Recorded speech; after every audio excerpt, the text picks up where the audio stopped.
ಯಾಕಂದ್ರೆ mentally torture ಮಾಡೋದು ಅತ್ಯಂತ ಹೇಯ ಕೃತ್ಯ. ಮಾಡಿರಿ ಅಂದಿಸ್ರಿ, ಬಾಯಿ ಬಿಡಿಸ್ರಿ, ತಪ್ಪಿದ್ರೆ ಅವ್ರಿಗೆ ಶಿಕ್ಷೆ ಆಗುವಂಗೆ ಮಾಡಿರಿ, ಆಗಲಿ ಅವ್ರ ಶಿಕ್ಷೆ. ಇವ್ರು ಕೇಜ್ರಿವಾಲ್ ನಮ್ಮವರು ಅಲ್ಲ, ಮೋದಿನೂ ನಮ್ಮವರು ಅಲ್ಲ. ಇವ್ರು ಇಡೀ ಈ ದೇಶಕ್ಕೆ ಒಳ್ಳೇದು ಮಾಡೋಕೆ ಹೊರಟಾರ, ನಾವು ತಿಳ್ಕೊಂಡು ಹೊಟ್ಟು ಹಾಕಿದ್ವಿ ಅವ್ರಿಗೆ. ಅದಕ್ಕೆ ನಮಗೆ ಅವರಿಬ್ಬರಲ್ಲಿ ಯಾರು ಪಾಸ್ ಆಗ್ತಿದ್ರು. ಈಗ ನೋಡಿರಿ, ಇತ್ತೀಚೆಗೆ ಒಂದು ಓಪನ್ ಸ್ಟೇಟ್ಮೆಂಟ್ ಕೊಟ್ರಪ್ಪ ಅವರು, ನಿಮ್ಮ ಎಚ್ಚರಿಕೆ ಅವರು ಕುಮಾರಸ್ವಾಮಿ ಅವರು. ನಾವು 2014ರಿಂದ 2024ರವರೆಗೆ BJPಗೆ ಸಹಕಾರ ಮಾಡೋದು ಬಂದೀವಿ, ಈ ಸೀಕ್ರೆಟ್ ನಮ್ಮಲ್ಲೇ ಒಪ್ಪಂದ ಆಗಿದೆ ಅಂತ ಹೇಳ್ತಾರೆ ಅವರು. ಇದೇನು ರೀ ಹೇಳೋದು? ನಾವೆಲ್ಲ ತಿಳ್ಕೊಂಡಿದ್ವಿ ವಿರೋಧಿಗಳು ಅದಾರಪ್ಪ, ಇವರು BJP ವಿರೋಧ ಮಾಡ್ತಾರೆ, ಅವ್ರ ಅಪ್ಪ ಅಂತ ತಿಳ್ಕೊಂಡಿದ್ವಿ. ಇವತ್ತು ಓಪನ್ ಅವ್ರು ಹೇಳ್ತಾರೆ. ಮತ್ತು ಯಾರು ನಂಬೋದು ನೀವು? GT ದೇವೇಗೌಡ ದೊಡ್ಡ ಪ್ರಾಮಾಣಿಕರಿಗೆ ಹೇಳ್ತಾರೆ. ಅವರು ಹೌದು ರೀ, ನಾವು 2014ರಿಂದ ಮತ್ತು 2019 ಎರಡೂ ಕಡೆ ನಾವು ಪ್ರತಾಪ್ ಸಿಂಗ್ ಸಪೋರ್ಟ್ ಮಾಡಿದ್ದೀವಿ ಅಂತ ಹೇಳ್ತಾರೆ.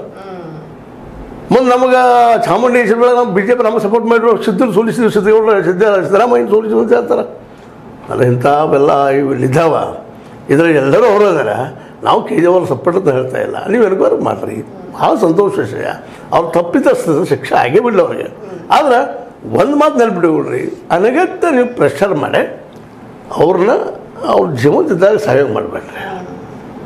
ಓಕೆ, ಇವಾಗೇನು ಅವರ ಪತ್ನಿಯವರ ಫೋನ್ ಸಿಕ್ಕಿದೆ ಅಂತ ಹೇಳ್ತಾ ಇದ್ದಾರೆ. ಅವರ ಫೋನಲ್ಲಿ ಏನಿರ್ಬೋದು ಸೀಕ್ರೆಟ್ಸ್? ಅದು ಏನಿದೆ ನಾವು ಡಿಕೋಡ್ ಮಾಡ್ಬೇಕಲ್ರಿ, ಆಗ ಗೊತ್ತಾಗೋದ. ನಿಮ್ಮ ಮನಸ್ಸಲ್ಲಿ ಏನು ನಡೀತದೆ ನನಗೆ ಹೆಂಗೆ ಗೊತ್ತಾಗೋದು, ನನ್ನ ಮನಸ್ಸಲ್ಲಿ ಏನು ನಡೀತದೆ ನಿಮಗೆ ಹೆಂಗೆ ಗೊತ್ತಾಗೋದು? ಅದು ಡಿಕೋಡ್ ಆಗಬೇಕಲ್ಲ. ಯಾರು ಮಾಡೋರು ಅದನ್ನು? ಅವು ಮಾನಸಿಕ ಒಬ್ಬ ತಜ್ಞರು ಮಾಡಬೇಕು, ಮತ್ತು ನಮಗೆ ಮಾಡ್ಬೇಕಾದ್ರೆ ಅವು ಬೇಕಾಯ್ತು. ಅದಕ್ಕೆ ಸಂಬಂಧಿಸಿದ ತಜ್ಞರು ಇದ್ದಾರೆ. ಇವತ್ತು ಸಾಕಷ್ಟು ನಮ್ಮ ಗೇಟ್, ನಮ್ಮ ಬಿಲ್ ಗೇಟ್ ಜೊತೆಗೆ ಅತ್ಯಂತ ಅದ್ಭುತವಾಗಿ ಮಾತಾಡ್ತಾರೆ. ನಮ್ಮದು AI ಅಂತೇಳಿ ಆರ್ಟಿಫಿಷಿಯಲ್ ಇಂಟೆಲಿಜೆನ್ಸ್ ಮಾಡೋದು ಹಾಗೆ ಐತೆ. ಮೋದಿ ಅವ್ರು ಹೇಳ್ತಾರೆ, ಇಂಥ ಬೆಳೆಸೋಕ್ಕಾಗೋದಿಲ್ವ? ಮೋದಿ ಅವ್ರು ಇದ್ದಂಥವ್ರಿಗೆ ಬಿಲ್ ಗೇಟ್ ಸಾಕಷ್ಟು ಇಂಜಿನಿಯರ್ಗಳು ಇದ್ದಾರೆ. ಅವ್ರು ಕಲಿಸಿ ತಲೆಗೆ ನಾನು ಆಗ್ಲಿಕ್ಕೆ ಪತ್ರಿಕೆ ಅಂತ ಹೇಳಕ್ಕೆ ಬರೋದಿಲ್ವ? ಡಿಸೆಕ್ಟ್ ಮಾಡಕ್ಕೆ ಬರೋದಿಲ್ಲ ಮೆಂಟಲಿ. ಮತ್ತು ಇವತ್ತು ಇಡೀ ದೇಶ ಮುಂದುವರೆದಂತ ಹೇಳ್ತಾ ಇದ್ದಾರೆ. ನಮ್ಮ ಹೆಣ್ಮಕ್ಳು ಮುಂದುವರೆದಿದ್ದಾರೆ, ಪೈಲಟ್ ಆಗ್ತಾ ಇದ್ದಾರೆ, ಹಾಗೆ ಹೀಗೆ ಅಂತ ಎಷ್ಟು ಮಂದಿ ಪೈಲಟ್ ಆಗಿದ್ದಾರೆ ಈ ದೇಶದೊಳಗೆ ಇಲ್ಲಿವರೆಗೆ. ಇತ್ತೀಚೆಗೇನೋ 10-20 ಜನ ಆಗಿರ್ಬೋದು.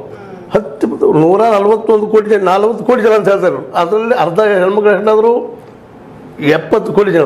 70 ಕೋಟಿಯಲ್ಲಿ 10,000 ಹೆಣ್ಮಕ್ಳು ಸಹಿತ ಪೈಲಟ್ ಆದರೂ ಸಹಿತ ಏನೂ ಅಲ್ಲದು. ಕ್ರಿಕೆಟ್ದಾಗ 11 ಸೆಲೆಕ್ಷನ್ ಆದರೆ ಅಂತ ಹೌದು. ನಾವು 141 ಕೋಟಿ ಜನರೊಳಗೆ 11 ಸೆಲೆಕ್ಷನ್ ಆಗೋದೆ. ನಾವಿಲ್ಲಿ ಅರ್ಥ ಮಾಡ್ಕೋಬೇಕು ಅದನ್ನು. ಏನಪ್ಪ ಅಂದರೆ ಇದು ಪ್ರಗತಿ ಅಂತಲ್ಲ, ಇಡೀ ದೇಶದ ಪ್ರಗತಿ ಆಗಬೇಕು.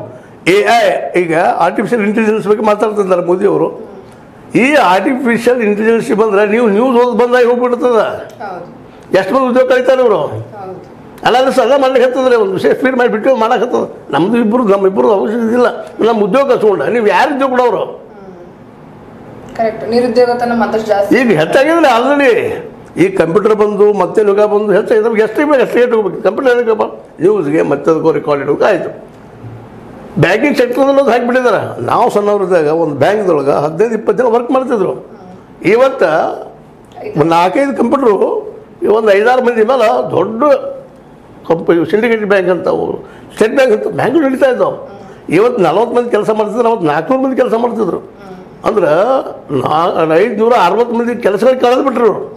ಇವತ್ತು ಅದು ಆರ್ಟಿಫಿಷಿಯಲ್ ಇಂಟೆಲಿಜೆನ್ಸ್ ಬಗ್ಗೆ ಮಾತಾಡ್ತಿದ್ದಾರೆ, ಬಿಲ್ಗಳ ಜೊತೆಗೆ ನಮ್ಮ ವಾತಾವರಣ ಬಗ್ಗೆ ಮಾತಾಡ್ತಿದ್ದಾರೆ ಮೋದಿಜಿಯವರು. ಅದು ಇವ್ರು ತೆಲುಗಲ್ಲಿ ಇಟ್ಟುಬಿಟ್ರಲ್ಲ, ಏನು ಸತ್ತು ಹೊರಗೆ ಬರ್ತದೆ.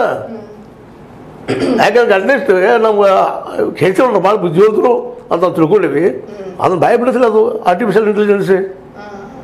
ನಾನು ಹಿಂಗೆ ಕೇಳ್ತಾ ಇದ್ದೀನಿ. ಯಾಕಂತಂದ್ರೆ ಪಾಪ ಅವ್ರು ಆಸೆ ಮಾಡೋಕ್ಕಿಂತಲೂ ಅವ್ರಿಗೆ ಅದು ಮಾಡಿಸಿಬಿಡ್ರಿ, ಅದು ಮಾತಾಡಲಿ ತೆಗಿಲು ಹೊರಗೆ ಮಾಡಿದ್ರೆ ಒಳ್ಳೇದಲ್ಲ. ಸರಿ, ಇವಾಗ ಇವರೇನು